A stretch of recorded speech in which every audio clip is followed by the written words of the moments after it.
CBS Sports irresponsibly suggests Shohei Ohtani will pitch in the postseason. UCLA football appears to set up the run against all comers this year, and a Rams rookie impresses the Cowboys at a joint practice. Good morning. I'm James. This is your daily dose of sports and snark for the greatest sports city in the world, Los Angeles. This is the faithful Angelenos morning report. And it is August 9th, 2024. We are back in the sanctum sanctorum of LA sports. It is absolutely lovely. Could not be happier. And if you like being in the know about LA, click the like button. Click the subscribe button. There's a notification bell. Hit that and let you know when we drop new content. Sharing is caring. Let people know we exist, and by all means comment. Now, before going through the news and notes, a quick look at the scoreboard. Gabriel Peck scored, but the Galaxy got eliminated in League's Cup up in Seattle last night. Sounders 3, Galaxy 1. The Galaxy just basically got crushed once again on set pieces. This has been their Achilles heel all year long. Meanwhile, today, Pittsburgh is in town. They are going to face the Dodgers at 7 o'clock. Jack Flaherty makes his home debut with his new team. He's 8-5 with a 2.80 ERA. He will face Mitch Keller, 10-5 with a 3.20 ERA. What do you say we get to the news? Multiple news outlets yesterday reported that Shohei Ohtani's rebound from Tommy John surgery has been nothing short of awe-inspiring. As a matter of fact, to hear ESPN hyperventilate over Ohtani, it's the most sensational, inspirational, celebrational, muppetational recovery in medical history. Yes, you hear about people who recover from deadly diseases. They have nothing, sir, the way ESPN looks at Shohei Ohtani recovering from elbow surgery. Now, Ohtani is throwing 150 feet at 85% intensity. Whatever the hell that last part means. I don't know how the hell you gauge intensity. Even Kurt Angle wouldn't know how to measure intensity. But the idea is that Ohtani will soon throw 5 days a week, and then he will throw off a mound in September.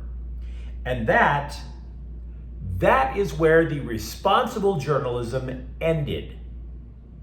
Okay? Because not to be outdone, ESPN just drooling all over Shohei Ohtani, and CBS was like, you know what? We've got to top the drool. Where's my bib? CBSSports.com posited the ridiculous question, well, can he pitch in the playoffs this year? And the reason that question was posited was to, of course, suggest that the answer was yes. Then they go from headline where it's like, can he pitch? They answer the question in paragraph 3. The answer came from Dave Roberts. Quote, when we have a guy for 10 years, I just don't see the upside. The risk reward doesn't make sense. Unquote. Translation, what in the hell are you asking me that question for? Of course Ohtani's not pitching this year. And think about it on a number of levels. We heard about this last year, right? Oh, Walker Buehler might pitch by the end of the year. No, he didn't. Oh, we heard it this year. Dustin May might pitch by the end of the year. No, he didn't. There was no way in blue hell that Shohei Ohtani was going to be pitching in the playoffs this year.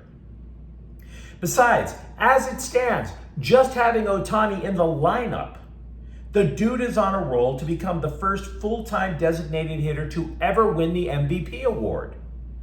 A 40-40 year is a possibility, as is the Triple Crown, because the guy leads the NL in batting average, home runs, he's second in RBI.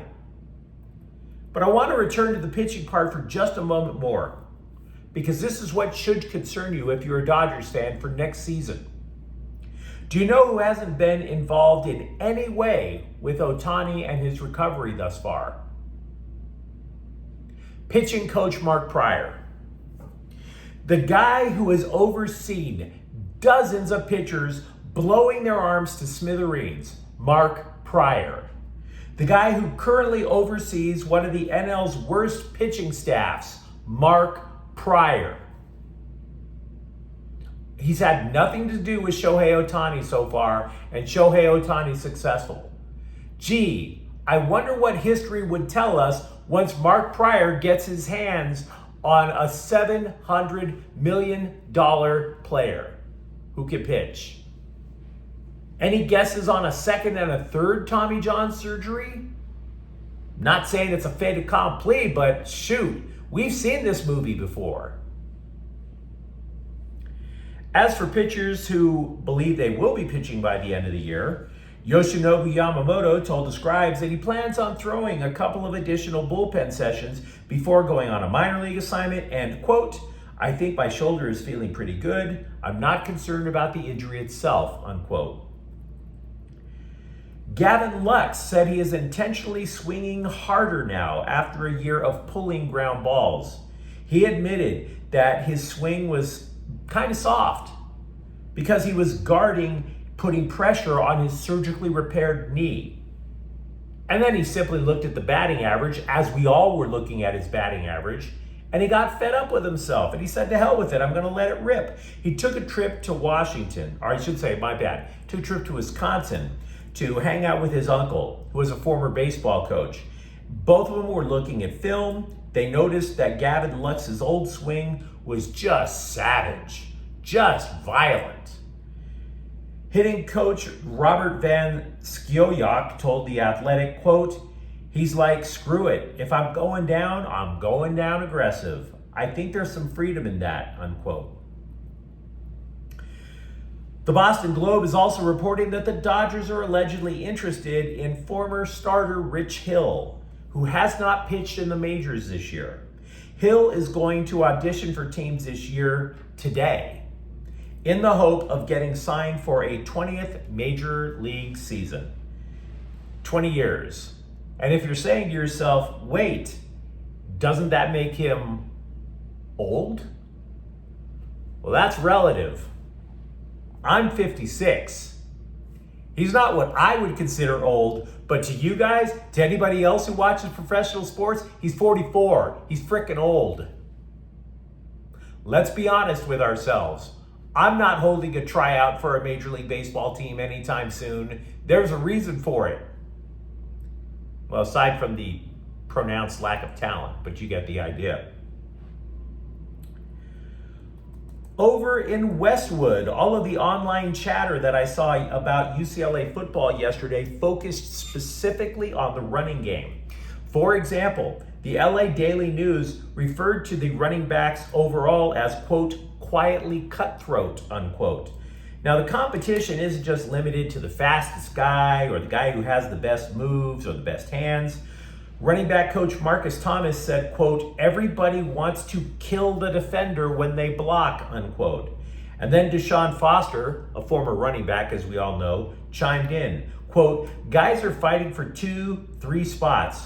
I like the way guys are coming out and competing and still being friends with the other guys in the room, unquote. But a bigger clue about UCLA's offense might come from this.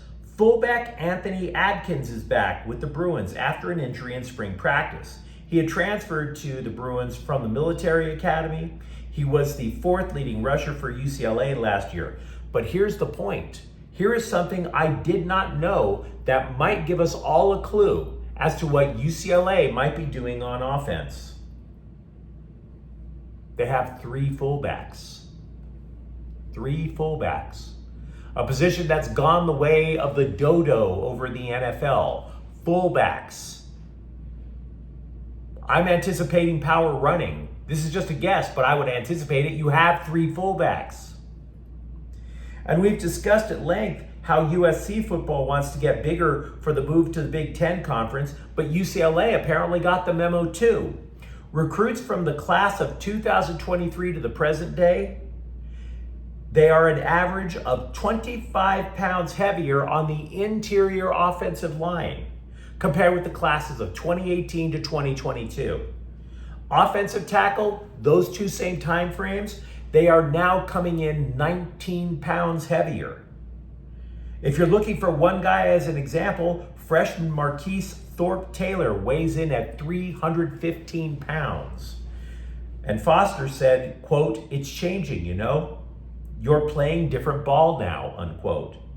Moreover, Foster said that he wouldn't be surprised to see teams lining up with 3, maybe even 4 tight ends. So again, it seems to be a big hint. The Bruins are switching to power football. The Rams held a joint practice with Dallas on Thursday, and Cowboys quarterback Dak Prescott left with a really positive impression of Rams first-round pick Jared Verse. Quote, "He talks," which I like, "but he was a great player. He was back there to be able to talk. You better be getting back there and making plays," and he did that. Very talented. That just jumps off the tape, unquote. Now overall, scribes at the practice thought the Rams front could get to Prescott. It took them a while though, because they also had to adjust to the Cowboys' running game. Rams coach Sean McVay, meanwhile, said that in addition to Matthew Stafford not taking snaps in exhibition games, he would prefer Jimmy Garoppolo stay on the sideline as well. This means we will be watching a lot of Stetson Bennett again, we think. Unless, of course, he decides to run away from the team again, right? With the Chargers, offensive lineman Trey Pipkins returned to practice. He joined the starters at right guard. And Jim Harbaugh said that some starters will actually play. Unlike the Rams, some Chargers starters will play in the preseason opener this Saturday. But you let me know what you think in the comments thread. Talk to me, for example, about the Dodger pitching staff and if you're okay with Shohei Ohtani not pitching. For that matter, do you believe, as I do, that UCLA football is going to power running? And if you enjoy the content, don't forget to subscribe to Faithful Angelenos. We're talking LA sports every single day here. Thank you for watching. I'm James. We'll be back tomorrow. Faithful Angelenos is a Kian Cortel Queso production. Take care.